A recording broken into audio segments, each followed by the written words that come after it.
Hi there, and welcome back to Crypto Clarified. This is the podcast series where we come together to discuss the most captivating headlines and trends from the crypto space. We also have great guests on, which is a total plus. My name is Benjamin Dean. I am director in WisdomTree's digital assets team. Today, I've got the pleasure of being joined by Yassine Elmandjra, crypto lead at ARK Invest, and David Puell, who is the research associate also at ARK Invest. Both work on the crypto space. They're very deep subject matter experts. It's going to be a terrific show. So hang in there. We've got to first do the social media shout outs. For those of you in the US, check out wisdomtreeprime.com, Apple or Android app stores, whatever you like. It's there. It's live. Check it out. Hit subscribe. Make your life easier. It's really satisfying. You hit the subscribe button. Podcasts turn up in your app. Easy stuff. Make your lives easier. You can find me, as always, on the Bird app at Benjamin Dean. On today's episode, Yassine and David are going to talk to us a bit about the value proposition of open networks and open source software. We're going to turn to on-chain analytics. I'm going to tease out where the signal is amongst all the noise. Fascinating stuff. As always, we're going to finish up with a thinking about the future, because there's nothing we love more than clarifying crypto. It's thinking about the future, capital F. Before we start, though, shout out to Sam and James in compliance. Before I begin, I have to state the following to clarify: the views and opinions expressed in this podcast are those of WisdomTree and ARK Invest, subject to change. Anything we present in this podcast is not intended to be relied upon as a forecast, research, nor as investment or tax advice. The information and opinions expressed in this podcast are not a recommendation, offer, or solicitation to buy or sell any securities, and reliance upon them is at the sole discretion of the listener. Please remember, past performance is no indication of future results. Right, that's all out of the way. Let's get on to the fun stuff. Yassine, welcome. Thank you for joining us today. Thanks for having us, Benjamin. Super excited for this conversation. Yeah, it's going to be super cool. David, welcome to you as well. Thank you. Thanks for having us. So usually we kick these episodes off with guests, just giving the listeners some background on who they are, how they got involved in this space, why they found it so interesting. Let's kick off Yassine. Just give them a quick brief on you, your background, what you do at ARK, all interesting stuff. Sure. So as you mentioned, I lead crypto at ARK. I joined in July of 2018, so a little over 5 years ago. Out of college, I studied at the University of Pennsylvania in a dual degree between systems engineering and finance, and was very fascinated by the intersection between really finance and technology. So fell down the crypto rabbit hole in 2017, stumbled upon ARK, reached out to them through Twitter, was kind of very adamant on finding a role full-time at the time, and was very lucky to have stumbled upon them. So really the rest is history. My main focus is on both research and product development. So figuring out ways for investors to gain the most efficient exposure to the asset class. And then, of course, supplementing that with sort of educational research and tools for them to better understand why they should be allocating. Makes total sense. Go Phillies. I lived in Philly for a while. That's a cool city. Good people down there. Love it. David, how about you let folks know about your background and the work that you do out at ARK? I joined ARK about over a year and a half ago, but been full-time in the crypto space since 2017, middle of it or so.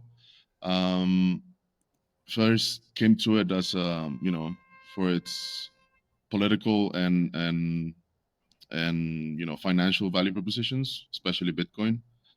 And then during 2018, I turned into what is now called on-chain analysis, which is what I'm most known for in this space.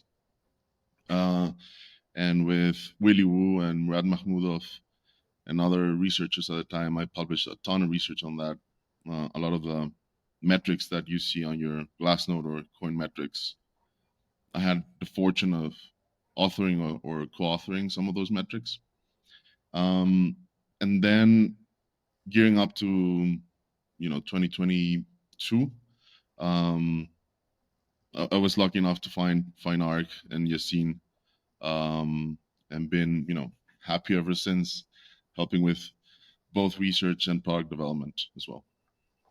So you must spend time then speaking with Will Clement, who I see a lot on for Twitter. Sure. Yeah. For sure, a good friend of ours.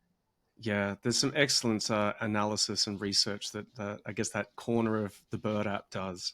That's super fun. I mean, it's fascinating stuff. We're going to get into it later in the episode, but like we should probably set things up earlier on. Each year, ARK puts out a big ideas report, and it has a series of technology trends that you folks keep an eye on. There's a few here that are directly relevant to our discussion today, 4 of them to be exact. Public blockchains, Bitcoin, digital wallets, and smart contract networks. Yassine, if I could just ask to kick things off, how do you folks see the space? They're 4 different technology trends, but they intersect. And like, what is your view writ large around what's going on in that part of like technology?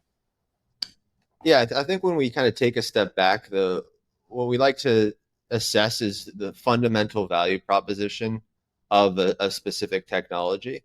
And with regard to public blockchain infrastructure, the way that we're looking at, especially this migration from the physical to the digital world, what this infrastructure serves as, and effectively, it's the backbone of a new form of economic coordination that we think minimizes the need to trust centralized institutions.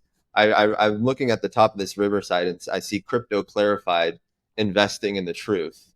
And I think that like really encapsulates a lot of what this fundamental value proposition is. We often hear the tagline like don't trust, verify, don't trust, verify. I think in a world where, you know, we've come to unfortunately need to rely on these, you know, trust-based third parties to facilitate economic coordination.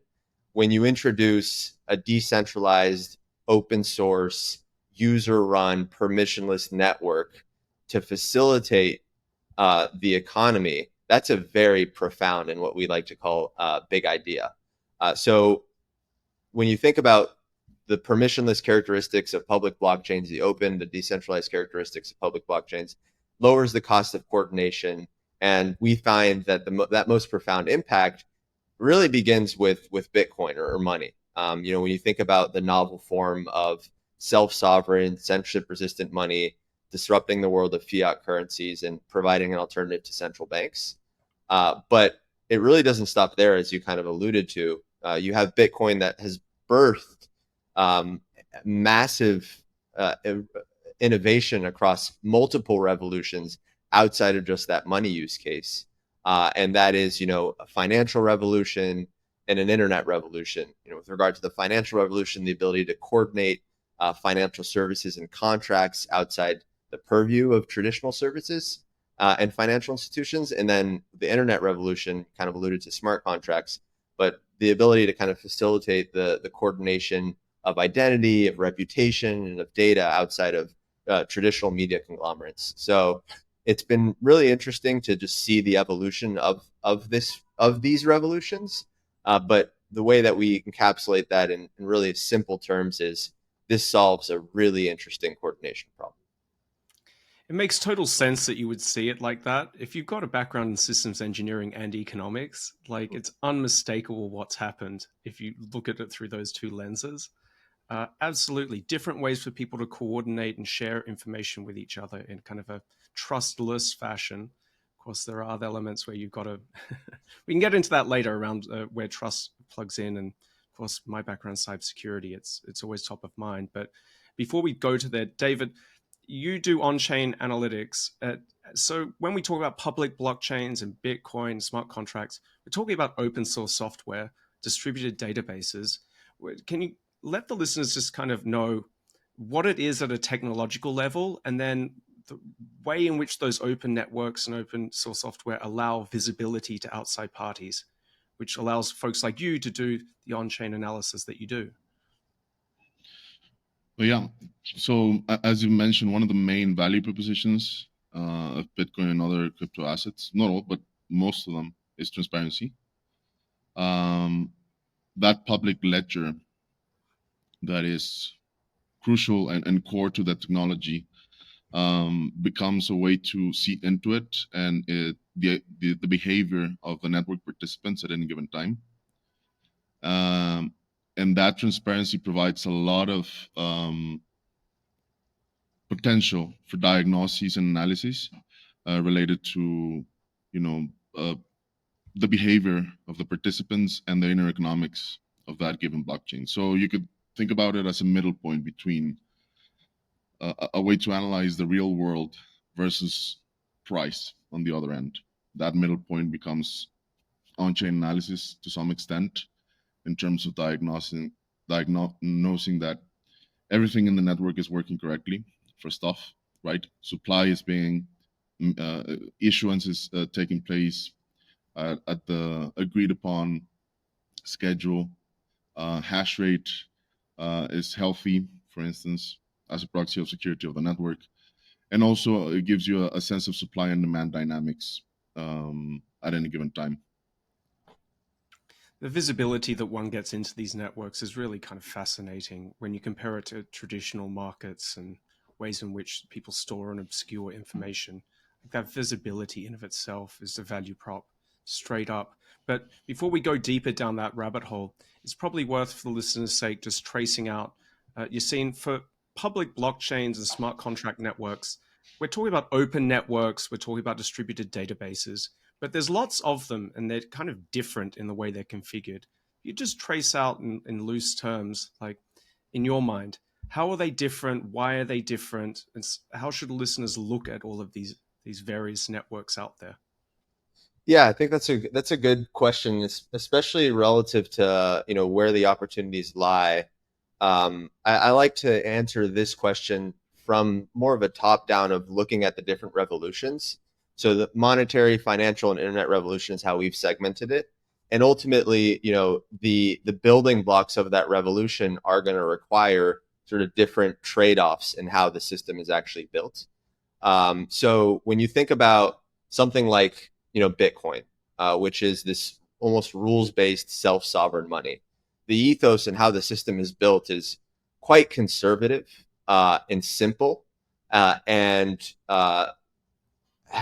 relies on sort of design goals that preserve monetary integrity and are highly decentralized. And in the case of Bitcoin, there's this founder myth, so the issuance isn't in the way that we've seen with other public blockchains. But when you go across the spectrum to call it more open or composable or permissionless use cases, the ethos there is much more progressive, experimental, and optimized for functionality and scalability.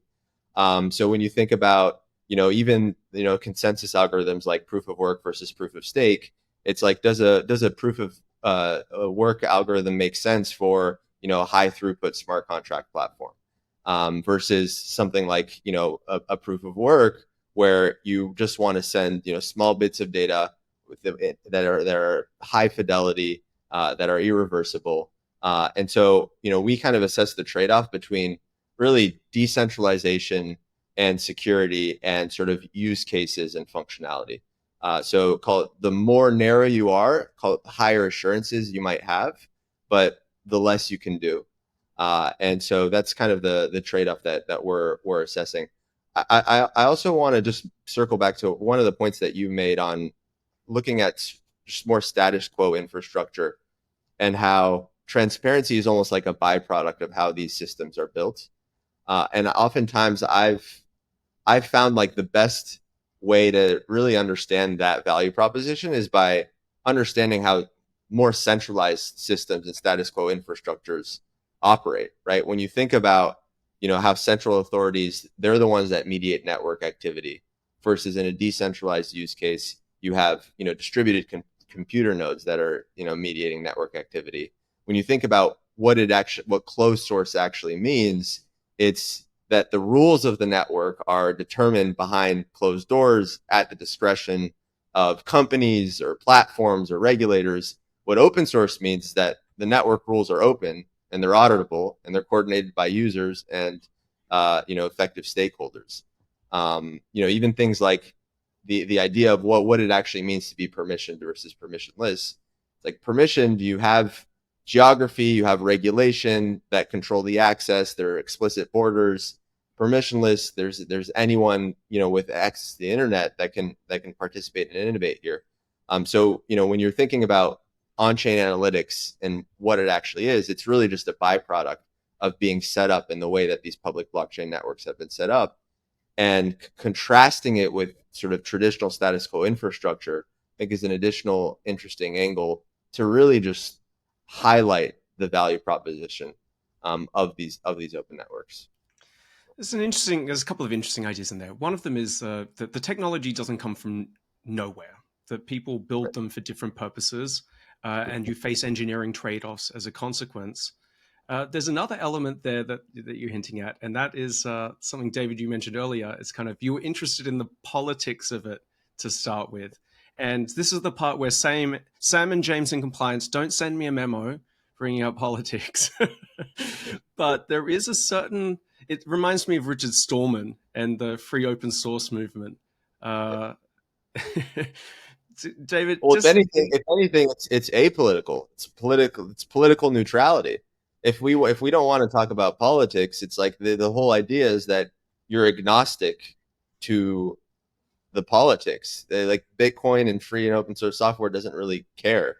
It's going to operate based on code, and I think eliminating that sort of human subjectivity is why, from a political standpoint, it's actually so interesting. David, what do you think? Just because I know you're down the rabbit hole of sort of cypherpunks and yes, so cypherpunks. Well, that's an obvious reference, and we cannot not talk about cypherpunk culture when talking about Bitcoin, especially. Yeah, double negative, whatever.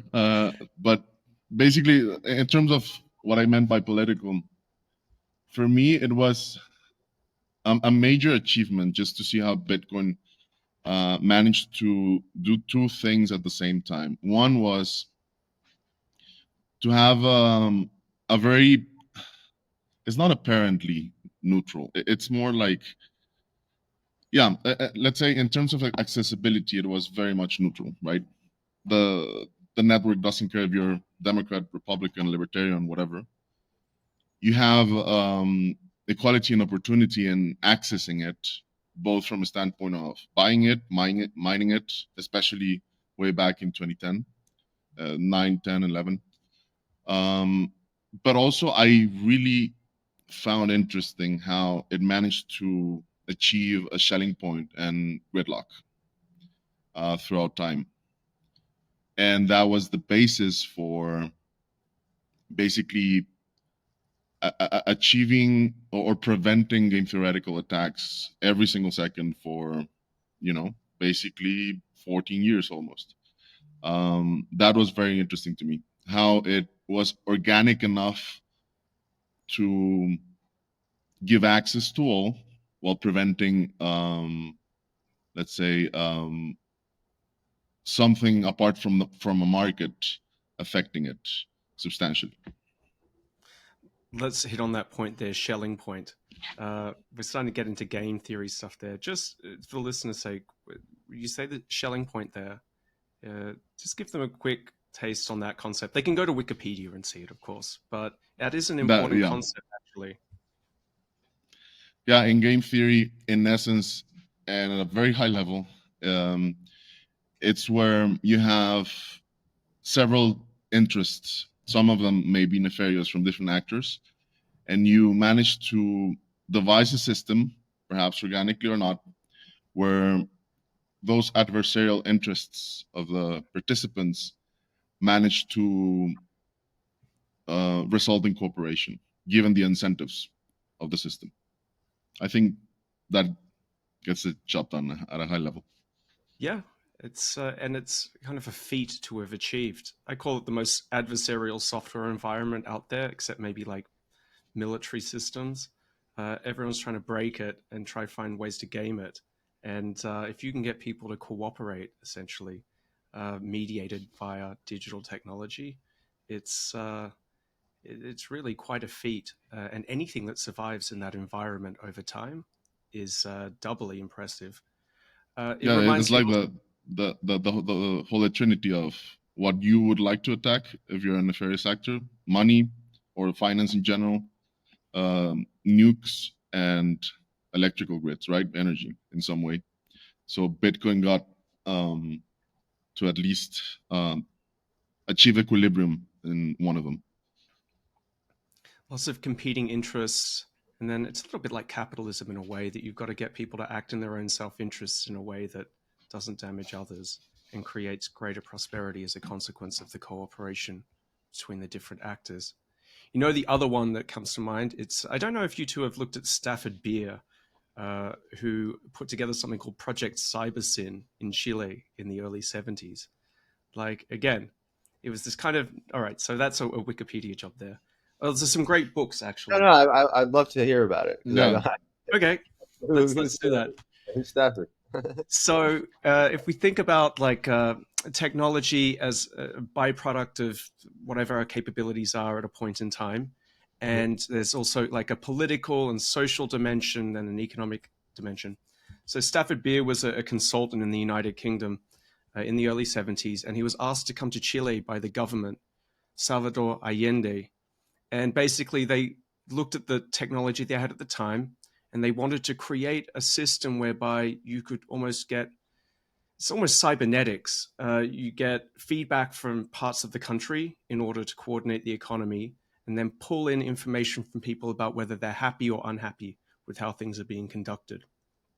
Without them communicating whether they're happy or unhappy? It's like there's ultimately a different signal to communicate whether they're happy or unhappy? Is that?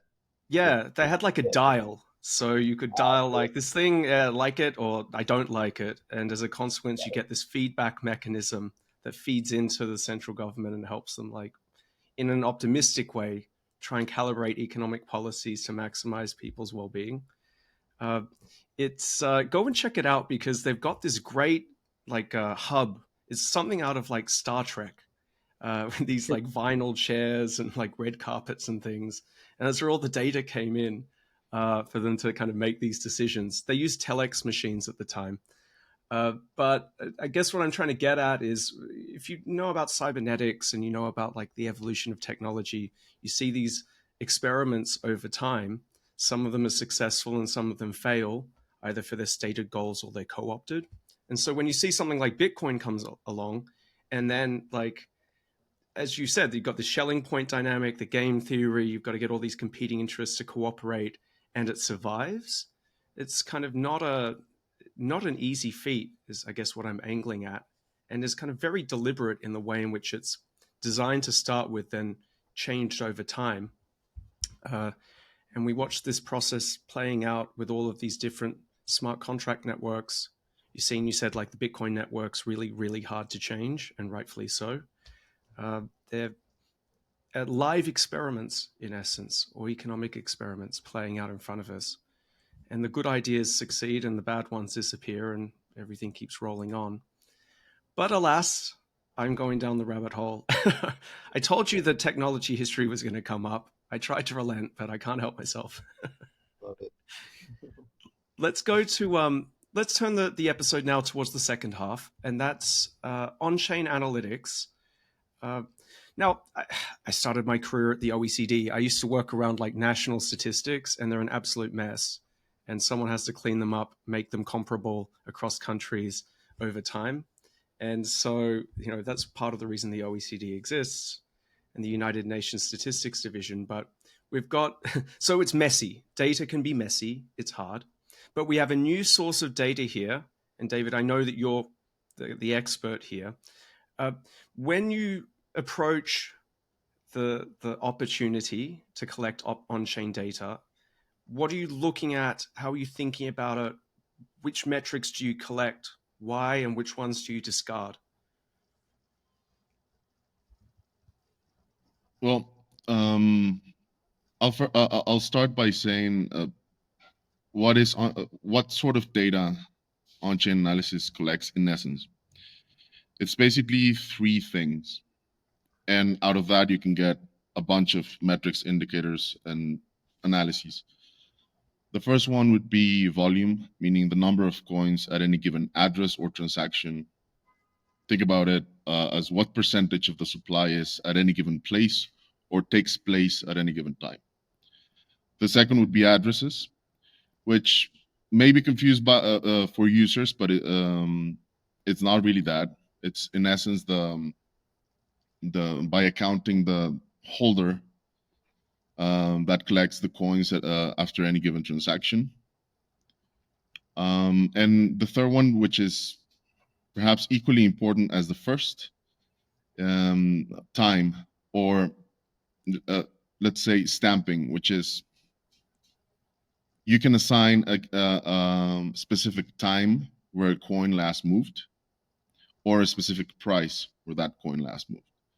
So since part of the value proposition of Bitcoin is having a sort of system of checks and balances and assets and liabilities of any given address, and it tracks transactions from inception by design, you can then subtract the holding periods of every individual coin at any given time. And that gives you a lot of information. And conversely, you can also track the price of it. So it's pretty much time stamping or price stamping. Out of that, you can get, right now, I think it's over 100 metrics that you can see on your Glassnode or Conmetrics. But yeah, for the most part, imagine having, I'll give you two examples perhaps of metrics that are widely used and can you give a more traditional investor reference. So one would be realized cap, for instance. Opposite to market cap, which is simply supply of the asset times price at the current moment. Realized price takes every single coin or the supply and multiplies that by the price with where that coin last moved or was bought, right? We assume that it moved and that transaction occurred in a new buy that takes the cost basis of the market higher or lower. So if you add them all together, you in essence have the cost basis of the market for the most part. So what traditional investors have been trying to do with mean reversion mechanisms like the 200-day moving average, the yearly moving average, or something like that, you can actually get a sense of actual cost basis based on actual data, not an estimation of that or a derivation of price, and get a fundamental sense of where the market as a whole last bought. To give you the other example, which is in the time domain. This is an example of price stamping. In terms of time stamping, you can go to a metric like coin days destroyed, which is in essence a fungible unit of account. You can think of it where each coin, depending on when it last moved, is given more preponderance on the system. So, for instance, imagine I send you 2 Bitcoins today. And then after a week, you send those 2 Bitcoins back to me, right? So it's 7 days, 2 Bitcoins. Basically, what Coindays Destroy does is it multiplies both units of account to give another unit. So in this case would be 2 times 7 equals 14, 14 days destroyed. And that in aggregate gives you a sense of, if you see a lot of Coindays destroyed at any given day, there's a lot of old coins moved perhaps for months to years to even a decade now. And those are being moved and most likely being released into circulation again, right? Which would be more of a bearish environment.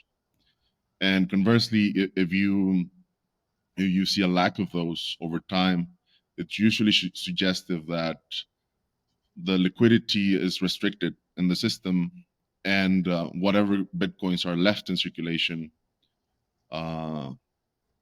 maybe up for grabs, right? Which could be a predictor for price appreciation. So those are some basic examples of how granular it can get. And on top of that, you can iterate and transform a lot. as I've said, it's over 100 metrics at this point. Yeah, it's a lot to take in. I appreciate you explaining at least two that you keep a close eye on, because there is so much information out there. It might be easy to get consumed by noise, but there is signal if you know where to find it. Yassine, do you use any of the on-chain metrics when you do your analyses or try to monitor the Yeah, ecosystem? yeah, absolutely.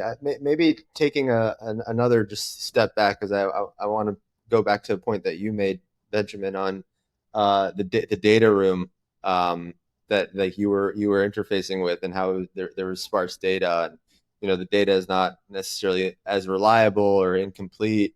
I think the best analogy for what sort of on-chain data offers is exactly in the way that like a government statistical agency might publish data about a country's population or economy, or you have a public company that's going to publish, quarterly financial results. Bitcoin and public blockchain networks are offering kind of this real-time global fact sheet that publishes data about the network's activity and the inner economics. And so what David effectively alluded to was the ability to extremely granularly assess buyer and seller behavior. And when you think about what drives price at the margin, it really is reservation demand. And so when you're like an active manager or an active allocator, you can use sort of a lot of these metrics in the same way that you might use like an EV to EBITDA multiple when assessing the relative valuation of a company. So we're using this on a daily basis, and it really depends on how exactly we might use this. So the most fundamental rudimentary data that's pretty much raw that you can scrape from sort of a node, it helps to assess just general network health, right? So you want to see things like the predictability of monetary policy. Is Bitcoin really on average producing a block every 10 minutes? Imagine being able to have the same for the Fed or a central bank of is the monetary policy as predictable as they claim it to be? What sort of volumes? What's the transaction count? But you can to actually further manipulate that data and get into things like cost basis, like what David alluded to, or a time weighted turnover, which is coin days destroyed, and that actually helps to assess the buyer and seller behavior. I think the way to actually highlight that is David gave the example of, if I send you 2 Bitcoin and you send me a 2 Bitcoin 7 days later, that'll give you 14 coin days destroyed. But what if I send you 2 Bitcoin and you send me those 2 Bitcoin 7 years later? That has a much more potentially significant impact on the broader market, in a way that we might not recognize if we didn't have that sort of timestamp. So imagine again being able to like look at the Tesla shareholders and seeing exactly when they bought and for how long they pulled and when they're selling and who they're transferring to. And imagine that the only sort of mechanism by which to value Tesla, or the only driver of a Tesla stock, was buyer and seller behavior. Well, that's what you have with Bitcoin. So on-chain data for us is really, really important and interesting to assess relative valuation. And then one step above that, you can then sort of actually actively manage and trade around the volatility, which is something that we often do, where you see a massive spike in coin days destroyed. 100,000 Bitcoin that hasn't been moved in 10 years is now being moved. Are those Satoshi's coins? What are the implications? For instance, like that actually drives price at the margin. And so there are a lot of inefficiencies that I think, on-chain data helps to highlight.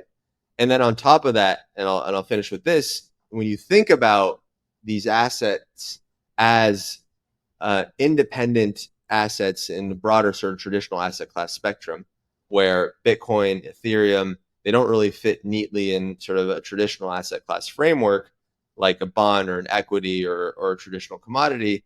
A lot of investors are wary of gaining exposure, admitting that it is an asset, that it is a separate asset class, because they don't really understand how to fundamentally analyze and value the asset class. And I think part of that is because the way to do that is on-chain data. And on-chain data is a completely independent and novel sort of framework for analyzing that quite simply just doesn't exist in other frameworks. So from an allocator standpoint as well, I think that we're starting to see perhaps a change of tune in just the importance of using on-chain data to assess fundamentals.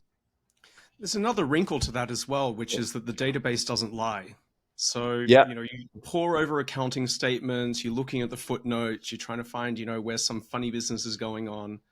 With the And on-chain not data, only that, it's also like 24/7. You yeah, have 10-minute block granularity, not as opposed to quarterly reporting or something like that. yep, indeed. And it's just no wonder I thought of Project Cybersyn, because that was a 70s version in a national economy of essentially doing what you said you're seeing, a global network that anyone can watch the movements on. right. And There's a and radical honesty to it. It's yeah, quite refreshing relative to what we're akin to. let's see if we can poke some holes in it then. Yeah. Um, so one element that I kind of find interesting then is once things move to exchanges, then on the back end you usually don't see the movements. How do you kind of think about that? Because there's plenty of data sets where you have to clean them up and make adjustments and take into account what's going on. Do you have a view then on like the distorting factors that could be out there? Um, I only ask because I myself, when I sit down with the data, have to think about it so make sensible decisions. But you two are the experts, so I leave it to you. Maybe David first. Sure. Yeah, as with any time series and data source, there's noise. But one first point would be, for the most part, when you're doing market analysis and dealing with on-chain data, you're dealing with aggregates. So it's very hard to either manipulate or the data being perverted, you could say, in any way by a single actor or a single entity. And to give you the Satoshi example that Yassine mentioned, if Satoshi is actually moving, given that that entity, Satoshi entity, holds a lot of the supply, then it's actually pertinent to the market. It's actually a news event, right? So you would want to know specifically that. There's a lot of ways to transform the data and diminish its noise. As simple as applying medians and moving averages. That's the lowest hanging fruit of that. But on top of that, there's also, let's say, a nuance in the analyst to differentiate, let's say, truly economic transactions and movements or behaviors on the network versus what could be, for example, an exchange making an internal churn for security and maintenance reasons. To give you a very specific historical example, this was late 2018. So the price was about, I think, about 3,000, 4,000, right? This was after a major correction and bear market over that year. And then pretty much at the global bottom at the time, Coinbase churned a big chunk of their supply, right? Coinbase, the exchange. And what that produced is a lot of volume on chain, and measurements like coin days destroyed spiked a lot because some of the coins had remained dormant for a while, but perhaps even more pertinent, it was a lot of coins, right? Because it was most of their wallet aggregation. So that was a disclosed news event where, for the most part, you as an analyst has to distinguish that period in time. Let's call it a false signal or a source of noise, and you adjust. Eventually, for the most part, since you're dealing with aggregates, the data smooths itself out to portray real economic activity. So that's one aspect. The other aspect is more sophisticated entity adjustment.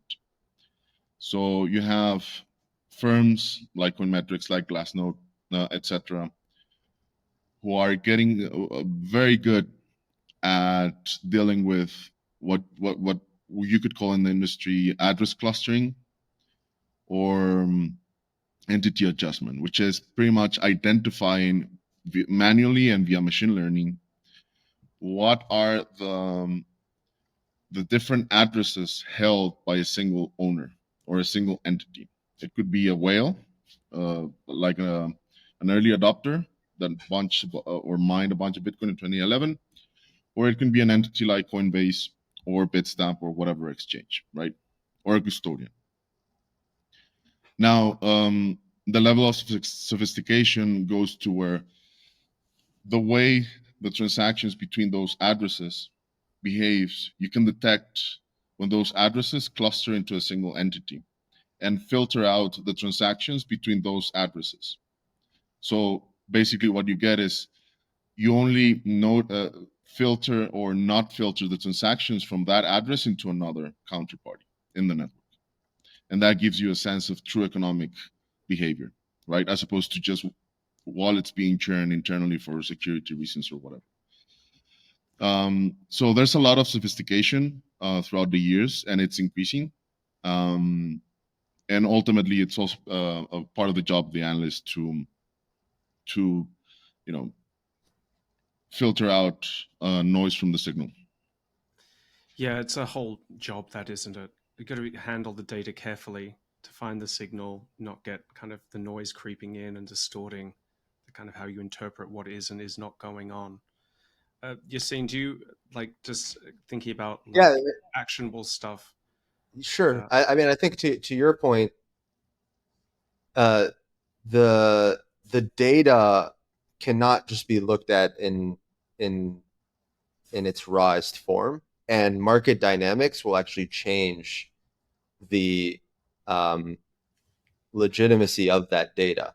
You kind of alluded to that, where if most let's say if most users that end up going on centralized exchanges and they're transferring between each other on that exchange, that technically isn't accounted for in transaction volume, and yet is, let's say, has become a big part of economic activity. So as the dynamics change, or even something like the Lightning Network, right? If I'm like settling on the Lightning Network and I'm transferring, between one channel and the other, that's not really settled on chain, and so there might be a distortion of, let's say, lower transaction volume relative to what's actually happening on the economic level. Or conversely, like kind of David alluded to, you might see massive volumes of just between exchanges as sort of security protocol, and yet there wasn't actually an explicit transfer, so there needs to be an adjustment there. The most basic adjustments that that we've seen, which David alluded to, was like number of addresses does not equal number of users. So over time, there's going to need to be an adjustment there as well. So all that to say, if the goal is to poke holes here, there's certainly holes in that the data, some data in some metrics have, and we expect will lose signal just based on just broader market dynamics. And then the question then becomes, as the analyst, like, how are you able to reconcile what the market is telling you with what the data is telling you to come up with sort of more relevant and novel metrics? So the metrics that are relevant today, I don't actually think will be necessarily relevant in 5 years.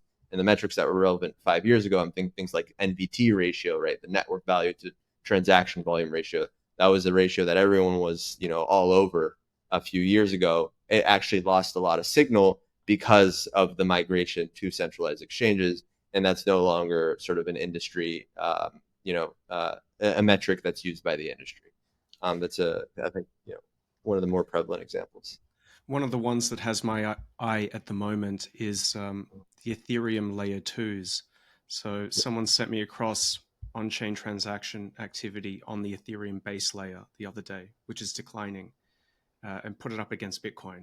I said, well, you can't really compare them. Yeah. I mean, there is Lightning for Bitcoin, so that's somewhat close. But I said, if all of the transactions are migrating to these layer 2s, And listeners, if layer 2 confuses you, join us next month because we're having the folks from Base on. Coinbase's deployed layer 2 for Ethereum. I guess in short, because I know we're running up on time, when you're batching transactions and then making one transaction on the base layer to represent or store several transactions all bundled together, of course the base layer transaction numbers are going to go down. But if you don't see the bigger picture and you don't understand that, and you've seen, as you say, it changes over time, then you won't know how to interpret the data correctly. But if you do know where to look and you do know how to understand it, you're seeing a massive shift in the ecosystem happening right now. But again, we're coming up on time, so we can't nerd out on that too much, unfortunately. Maybe something for another episode one day. But given that we are coming up on time, and given that we always like to finish up these episodes thinking about the future with a capital F, because the future is interesting. David, Yassine, what have you got your eye on at the moment? What is the most interesting thing? It can be within the space, it can be outside. Listeners always love to hear this. What are people who are deep down the rabbit hole experts interested in and curious about? David, we kick off with you, and then Yassine will close up with you, if that's all right.